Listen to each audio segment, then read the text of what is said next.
어떻게 보면 오월드에서는 아웃사이더들인 거죠. 이거 도대체 이게 객체 지향 프로그램이 맞냐? 이게 뭐 그렇게 생각할 수 있잖아. 세팅에서도 쫙 모아놓고 라이브러리 클래스 하나, 유틸리티 클래스 하나 짜놓고, 네, 하여튼 뭐 그런 것들은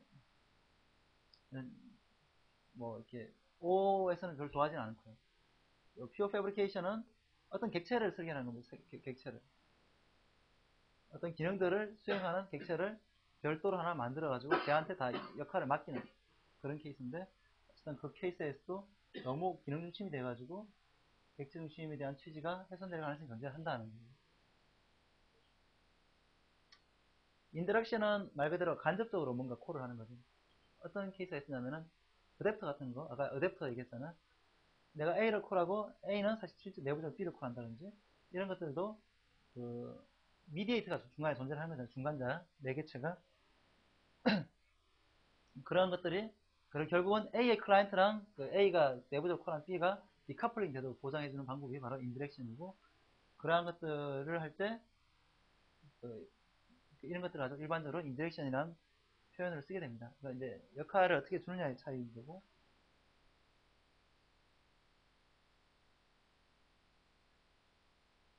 그리고 이제 don't talk to strangers라고 되어 있는데, 일단 낯선 사람한테 얘기하지 말라.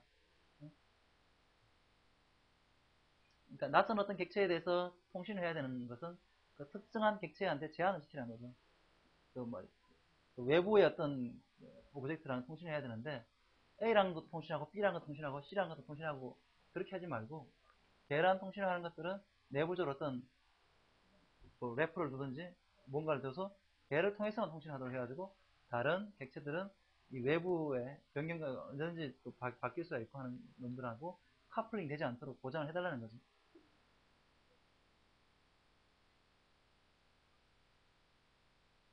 그리고 뭐 예를 들어가지고 또 이제 퍼블릭 메소드가 퍼블릭 필드 같은 것도 마찬가지죠. 만약에 퍼블릭 필드를 선하게 되면 A의 퍼블릭 필드를 외부에 아무나 다 콜할 수 있으니까 그런 것들은 나중에 여러 가지 커플링 문제가 발생하고 커플링 문제를 해결하기도 어렵다고 아까 얘기를 했잖아요. 그런 것들 일종의 Don't talk to strangers에 해당하는 얘기가 나오죠. 그래서 디스 객체라든가 메소드의 아규먼트 이런 것들을 외부로 노출하지 말라는 거죠. 필드 프로퍼티 그리고 컬렉션 엘리먼트 뭐 이런 것들, 그리고 메소드 안에서 만든 객체 이런 것들을 당연히 외부에서 가능하면은 알 필요가 없도록 설계를 하라는 거죠.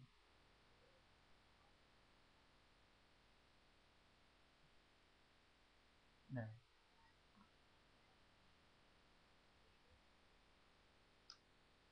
네, 일단 오늘 할 거는 이제 다 한 거고요.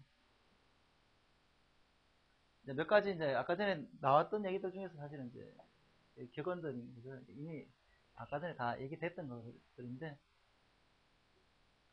일단 결국은 오늘 얘기했던 것들은 뭐 계속 로우 커플링과 하이 코이전에 대한 것들을 어떻게 설계해서 구현을 할 것인가에 대한 것들이었고, 그것들은 이제 사실 좀 이제 복잡한 프로블럼 도메인을 발생했을 때, 문제 발생했을 때 어떻게 전형적으로 해결할 것인가는 이제 앞으로 패턴 카탈로그에서 나오게 되면 이런 식으로 하면 되겠다, 혹은 이제 이건 좀 암기를 할 필요가 있겠다, 뭐 이런 식으로 해서 앞으로 이런 문제가 발생하면은 뭐이 특정한 케이스에서는 이거 일단 우선적으로 얘를 사용해야겠다, 뭐 이런 것들이 아마 금방 이해가 될 거라 생각됩니다. 아마 나중에 나오겠지만 뭐 앱스트랙스 그 신텍스 트리가 나오면 비지터 패턴이라는 게 고민이 돼야 되는구나, 뭐 이런 것들 나중에 이제 뭐 컴파일러라든가 아니면은 뭐 이런 룰 같은 거 이렇게 컴파일해서 써야 될 때, 파싱해서 쓸 때 고민을 하게 되는데, 하여튼 뭐 그런 것들에 대한 것들이 좀 나오게 되죠.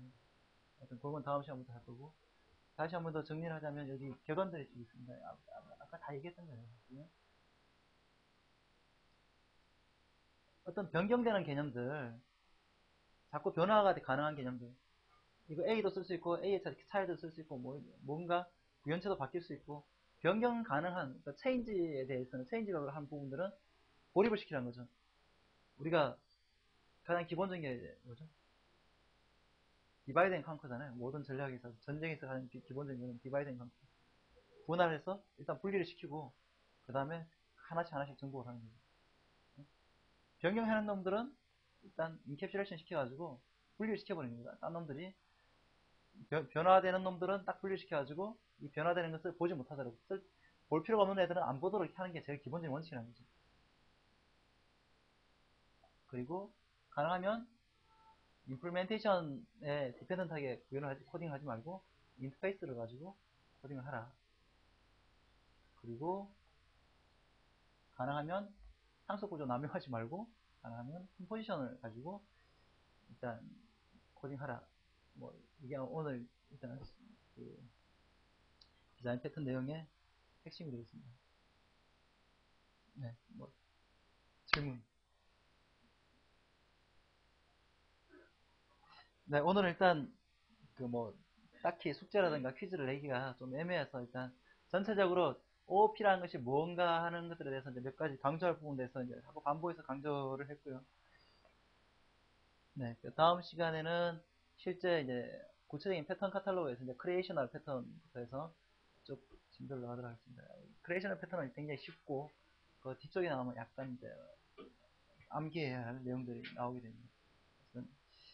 할 때, 그 패턴을 할 때는 이게 단순 암기가 아니라 지금 오늘 왜 이렇게 시간을 내서 패턴 카탈로그만 쭉 할 수도 있는데 이렇게 시간을 내가지고 기본적인 내용에 충실히 자꾸 얘기를 하냐면은 패턴을 암기하는 게 목표가 아니라 어떤 식으로 앞으로 패턴을 만들 수도 있어야 되고 어떻게 설계를 해야 되느냐 이게 핵심적인 부분들이거든요. 앞으로 단순하게 오브젝트 하나하나 클래스 하나 설계할 때도 이 원칙들을 내가 제대로 위배하지 않고 설계하고 있는지 단순히 클래스뿐만 아니죠. 뭐 JSP를 하든 뭐를 하든 마찬가지죠.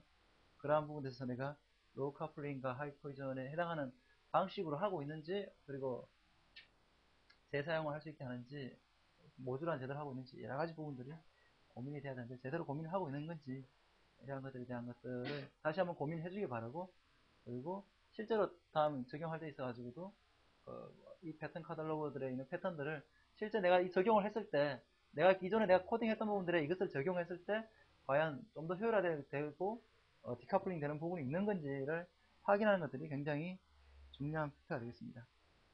네, 오늘은 여기까지 하겠습니다.